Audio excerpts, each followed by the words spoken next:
ಏಕಾಏಕಿಯಾಗಿ ರಾಷ್ಟ್ರೀಯ ಹೆದ್ದಾರಿಯನ್ನು ಬಂದ್ ಮಾಡಿಬಿಟ್ರೆ ಹೆಂಗಾಗ್ಬಿಡುತ್ತೆ? ಬೆಂಗಳೂರಿನಲ್ಲಿರೋರಿಗೆ ಬೆಸ್ಟ್ ಎಕ್ಸಾಂಪಲ್ ಅಂದರೆ ಫ್ಲೈಓವರ್ ಕ್ಲೋಸ್ ಮಾಡಿದರೆ ನೆಲಮಂಗಲ ರೋಡಲ್ಲಿ ಏನಾಗುತ್ತೆ ಅನ್ನೋದು ಗೊತ್ತಾಗುತ್ತಲ್ಲ. ಹಂಗೆ ಈಗ ಹುಬ್ಬಳ್ಳಿ ಬಳಿ ಏಕಾಏಕಿ ರಾಷ್ಟ್ರೀಯ ಹೆದ್ದಾರಿಯನ್ನು ಬಂದ್ ಮಾಡಿಬಿಟ್ಟಿದ್ದಾರೆ.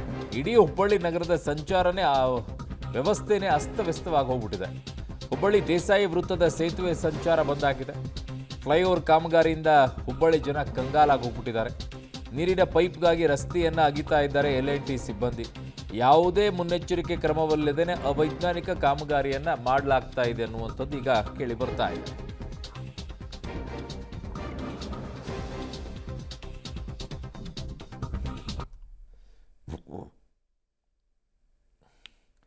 ಸೊ ಇದು ಪರಿಸ್ಥಿತಿ ಹುಬ್ಬಳ್ಳಿಯಲ್ಲಿ. ಹುಬ್ಬಳ್ಳಿ ದೇಸಾಯಿ ವೃತ್ತದ ಸೇತುವೆ ಸಂಚಾರ ಬಂದಾಗಿದೆ. ಇನ್ನೊಂದು ಕಡೆಗೆ ನೀರಿನ ಪೈಪ್ಗಾಗಿ ರಸ್ತೆಯನ್ನು ಅಗಿತಾ ಇದ್ದಾರೆ L&T ಸಿಬ್ಬಂದಿ.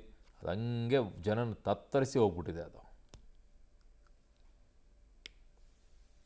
ಹುಬ್ಬಳ್ಳಿ ಧಾರವಾಡದಲ್ಲಿ ಅಧಿಕಾರಿಗಳು ತಾವು ಮಾಡಿದ್ದೇ ಒಂದು ಶಾಸನ, ತಾವು ಹೇಳಿದ್ದೇ ಒಂದು ವೇದವಾಕ್ಯ ಅಂತ ಅನಿಸುತ್ತೆ. ಯಾಕಂದರೆ ನಾನೀಗ ಒಂದು ದೃಶ್ಯಗಳನ್ನು ತೋರಿಸ್ತೇನೆ. ಹುಬ್ಬಳ್ಳಿ ಧಾರವಾಡದ ಪ್ರಮುಖ ರಸ್ತೆ ದೇಸಾಯಿ ಸರ್ಕಲ್ನಲ್ಲಿರುವಂತಹ ಒಂದು ಬ್ರಿಡ್ಜನ್ನು ತೋರಿಸ್ತೇನೆ. ಈ ಬ್ರಿಡ್ಜು ನೇರವಾಗಿ ಮೇನ್ ಸರ್ಕಲ್ಗೆ ಹೋಗುತ್ತೆ.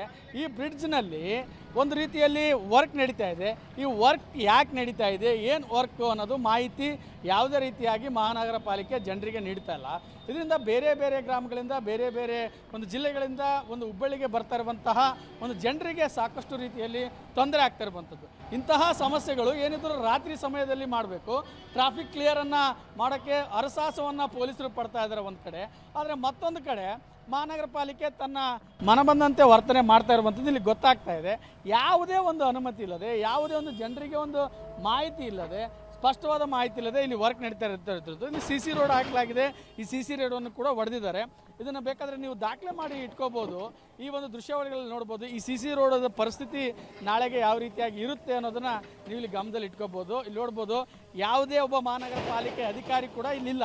ಯಾಕೆ ರೋಡ್ ತೆಗಿತಾ ಇದ್ದಾರೆ, ಏನು ಸಮಸ್ಯೆ ಆಗಿದೆ, ಮತ್ತು ಜನರಿಗೆ ಯಾವುದೇ ರೋಡನ್ನು ಬಂದ್ ಮಾಡೋಕ್ಕಿಂತ ಮುಂಚೆ ಈ ರಸ್ತೆಯನ್ನು ನಾವು ಮಾರ್ಗ ಬದಲಾವಣೆ ಮಾಡ್ತಾ ಇದ್ದೀವಿ, ಈ ರಸ್ತೆಯಲ್ಲಿ ಜನರು ಬರೋಕ್ಕೆ ಅವಕಾಶ ಇರೋದಿಲ್ಲ ಅನ್ನೋ ನಿಟ್ಟಿನಲ್ಲಿ ಒಂದು ಮಾಹಿತಿಯನ್ನು ನೀಡಬೇಕು. ಆದರೆ ಇಲ್ಲಿ ಯಾವುದೇ ರೀತಿಯ ಮಾಹಿತಿಯನ್ನು ನೀಡದೇ ಅಂತ ಹಿನ್ನೆಲೆಯಲ್ಲಿ ಇಂಥ ರೀತಿಯ ಒಂದು ಅನಾಹುತಗಳು ಆಗ್ತಾ ಇರುವಂಥದ್ದು. ಇಲ್ಲಿ ನೋಡ್ಬೋದು, ಮೇನ್ ರಸ್ತೆ ಇಲ್ಲಿ ಬ್ಲಾಕ್ ಮಾಡಲಾಗಿರುವಂಥದ್ದು. ಜನರು ತಮಗೆ ಗೊತ್ತಿಲ್ಲದೆ ಅರಿವಿಲ್ಲದೆ ಬರ್ತಾರೆ ಮತ್ತು ಬಂದು ವಾಪಸ್ ಮತ್ತೆ 2 ಕಿಲೋಮೀಟರ್ನಷ್ಟು ಹೋಗಬೇಕಾದಂಥ ಪರಿಸ್ಥಿತಿ ನಿರ್ಮಾಣ ಆಗಿರುವಂಥದ್ದು. ಮತ್ತೊಂದು ಕಡೆ ಇಲ್ಲಿ ನೋಡ್ಬೋದು, ಇಲ್ಲಿ ಯಾವುದಕ್ಕೆ ಈ ಒಂದು ರಸ್ತೆಯನ್ನು ಅಗಿತಾ ಇದ್ದಾರೆ ಅನ್ನೋದು ಕೂಡ ಮಾಹಿತಿಗಳಿಲ್ಲ. ಮತ್ತು ಇದು ಮಾಹಿತಿ ಕೊಡಬೇಕಾದಂತಹ ಮಹಾನಗರ ಪಾಲಿಕೆ ಅಧಿಕಾರಿಗಳಾಗಿರ್ಬೋದು ಅಥವಾ ಇಲ್ಲಿ ಇದಕ್ಕೆ ಮಾಹಿತಿ ನೀಡುವಂಥದ್ದು ಯಾರೇ ಇಲ್ಲ. ಇಲ್ಲಿ ಏನಾದರೂ ಫ್ಲೈಓವರ್ ಕಾಮಗಾರಿ ನಡೀತಿದೆಯಾ, ಅದೂ ಇಲ್ಲ. ಇದು ಯಾವುದೋ ಪೈಪ್ಲೈನ್ ಸಲುವಾಗಿ ಈ ರೀತಿಯಾಗಿ ಅವ್ಯವಸ್ಥೆಯನ್ನು ಮಾಡ್ತಾ ಇರುವಂಥದ್ದು. ನಿಜಕ್ಕೂ ಕೂಡ ಮಹಾನಗರ ಪಾಲಿಕೆಗೆ ಏನು ಹೇಳ್ಬೇಕಂತ ಗೊತ್ತಾಗ್ತಿಲ್ಲ. ಯಾವುದೇ ಒಂದು ಮುನ್ನೆಚ್ಚರಿಕೆ ಕ್ರಮಗಳಿಲ್ಲದೆ ಏಕಾಏಕಿ ರೋಡನ್ನು ತೆಗೆಯೋದು, ರಾತ್ರಿ ಮಾಡಬೇಕಾದಂಥ ಕೆಲಸವನ್ನು ಹಗಲತ್ತಲ್ಲಿ ಮಾಡೋದು. ಅದರಲ್ಲಿ ಜನರಿಗೆ ಇವತ್ತು ಸಂಡೇ ಜನರೊಂದು ಟ್ರಾಫಿಕ್ ಫ್ಲೋ ಜಾಸ್ತಿ ಆಗಿರುತ್ತೆ, ಅಲ್ಲಿ ರಸ್ತೆಯನ್ನು ಬಂದ್ ಮಾಡಿರುವಂಥದ್ದು. ಈ ಒಂದು ಸರ್ಕಲ್ನ ದಾಟಲು 2 ಕಿಲೋಮೀಟರ್ ದಾಟಿ ಹೋಗಬೇಕಾದಂಥ ಪರಿಸ್ಥಿತಿ ಇರುವಂಥದ್ದು. ಇಲ್ಲಿ ನೋಡ್ಬೋದು ದೃಶ್ಯಾವಳಿಗಳಲ್ಲಿ, ಇಲ್ಲಿ ಟ್ರಾಫಿಕನ್ನು ಡೈವರ್ಟ್ ಮಾಡಲಾಗಿದೆ. ಇವರು ಈ ಒಂದು ಬ್ರಿಡ್ಜ್ ದಾಟುವ ಒಂದು ಸಲುವಾಗಿಯೇ 2 ಕಿಲೋಮೀಟರ್ ದೂರ ಸಾಗಿ ವಾಪಸ್ಸು ರಸ್ತೆಯನ್ನು ಒಂದು ಸೇರಬೇಕಾದಂತಹ ಒಂದು ಪರಿಸ್ಥಿತಿ ನಿರ್ಮಾಣ ಆಗಿರುವಂಥದ್ದು. ಈಗಾಗಲೇ ಹುಬ್ಬಳ್ಳಿ ಧಾರವಾಡದ ಜನತೆ ಧೂಳಿನಿಂದ ಬೇಸತ್ತಿದ್ದಾರೆ. ಫ್ಲೈಓವರ್ ಕಾಮಗಾರಿ ಅವರನ್ನು ಒಂದು ರೀತಿಯಲ್ಲಿ ಹೈರಾಣಾಗಿ ಮಾಡಲಾಗಿದೆ.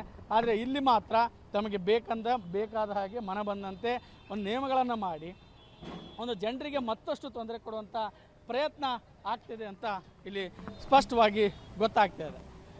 ಇನ್ನಾದರೂ ಕೂಡ ಮಹಾನಗರ ಪಾಲಿಕೆ ಎಚ್ಚೆತ್ತು ಇಂತಹ ಒಂದು ಕ್ರಮಗಳ ತೆಗೆದುಕೊಳ್ಳ ಅಟ್ಲೀಸ್ಟ್ ಒಂದು ಜನರಿಗೆ ಮಾಹಿತಿಯನ್ನು ಕೊಟ್ಟು ಸುಗಮ ಸಂಚಾರಕ್ಕೆ ವ್ಯವಸ್ಥೆಗೆ ಅನುವು ಮಾಡಿಕೊಡ್ಬೇಕನ್ನೋದು ಜನರ ಒಂದು ಆಗ್ರಹ ಆಗಿರುವಂಥದ್ದು. ಕ್ಯಾಮರಾಮನ್ ನಾನಗೌಡ ಜೊತೆ ಸುನಿಲ್ ಪಾಟೀಲ್, ಪಬ್ಲಿಕ್ ಟಿವಿ, ಹುಬ್ಬಳ್ಳಿ.